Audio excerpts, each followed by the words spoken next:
Les fondamentaux ne soutiennent pas nécessairement une hausse de 30% des prix du blé d'hiver. Mais le bond des prix du blé de printemps est plus justifié. Nitesh Shah, ETF Securities.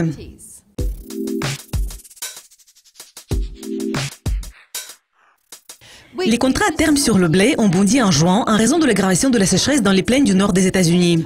Et les conditions de récolte plus sévères au Canada ont suscité de nouvelles préoccupations en matière d'approvisionnement.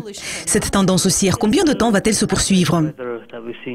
Les conditions météorologiques défavorables que nous observons en Amérique provoquent une hausse importante des prix. Mais les conditions météorologiques défavorables affectent principalement le blé de printemps à haute teneur en protéines.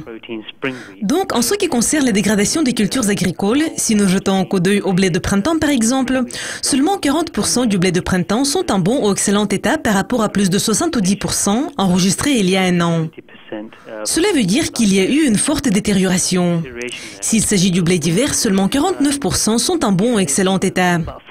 Mais si nous comparons ces données au niveau de 62% enregistrés il y a un an, nous pouvons voir que la différence n'est pas très grande. En ce qui concerne les prix du blé d'hiver, nous avons observé une hausse des prix de 30% au cours du mois dernier.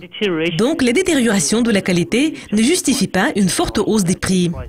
Et je pense que nous allons voir une baisse des prix du blé d'hiver. Pour le moment, je pense que le blé d'hiver est largement utilisé dans le trading parce que les volumes sont importants, il y a plus de liquidité, et il y a des indicateurs que les traders peuvent utiliser pour prévoir la tendance des prix du blé d'hiver. Les fondamentaux ne soutiennent pas nécessairement une hausse de 30% des prix du blé d'hiver, mais le bond des prix du blé de printemps est plus justifié. La demande de blé semble être forte pour le moment. Cette tendance va-t-elle se poursuivre?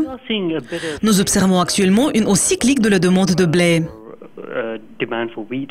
Mais du point de vue structurel, nous voyons une baisse de la demande de blé depuis près d'une décennie.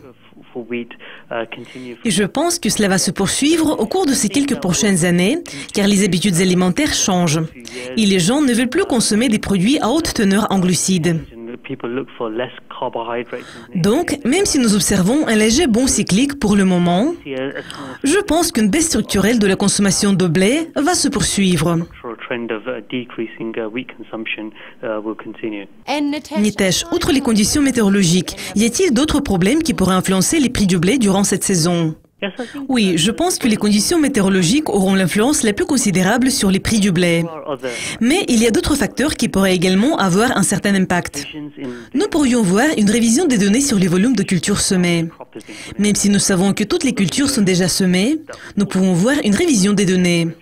Nous pouvons également voir des changements dans les données sur les récoltes des autres pays, ce qui pourrait également influencer les prix du blé des États-Unis.